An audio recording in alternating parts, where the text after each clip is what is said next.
Guys, if you like say I never see this video wey dey up, I never see am. So if I never see am, I watch this video. Mr. President, in your address, you talked about a war that takes different forms, that is evolving. We keep asking ourselves this question: who is attacking Burkina Faso? It's not just terrorism. It's a war to seize our resources and prevent us from developing. I once explained this in a speech, I believe. I was saying that if we manage to properly exploit our subsoil resources, to process what we are extracting here, what we are producing, there will be unemployment over there in their countries. It's a battle. They plunder our resources in order to survive. So it's a war for independence. We must wage this war to be fully independent, to decide our own development and our own path. So that's what it's about right now.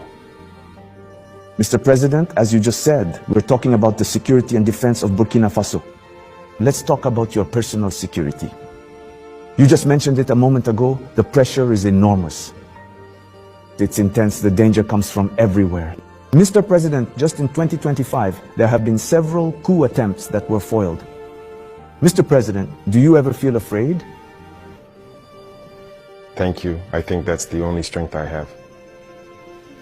I'm not afraid because I trust all of you. That's the first thing. You have to trust the people because it's the people who entrusted us with this mission. And I trust the people that they will understand. And that's why we don't hesitate to stand before the people to explain the situation to them and tell them what's going on. And that helps maintain a very good relationship. That's the first thing.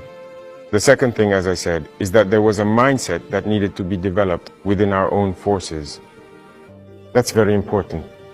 Right now, this mentality, people understand why they're fighting. If you look a few years back, many officers in the field didn't know why they were fighting.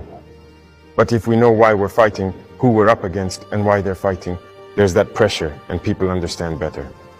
And that's why we immediately created the Institute and the Higher Military School, so that we could train our own soldiers and instill in them what we want. Remember one thing, if you let your forces be trained by other powers, they put into their heads whatever they want. They indoctrinate them as they please, and it's easier to manipulate them. Here in Burkina right now, that's exactly what's bothering many imperialist powers. They can't infiltrate our army. All these units that have been created, all these men who are here, no one came from elsewhere to train them. We are built on our own field experience and we trained them ourselves. I personally took part in the training of some of these forces at the very beginning. So that's already a second strength. And the other strength is that if you have a mission, a goal for your country, you must not be afraid. If you're afraid, you hesitate. If you hesitate, you compromise. And once compromise sets in, you're done for.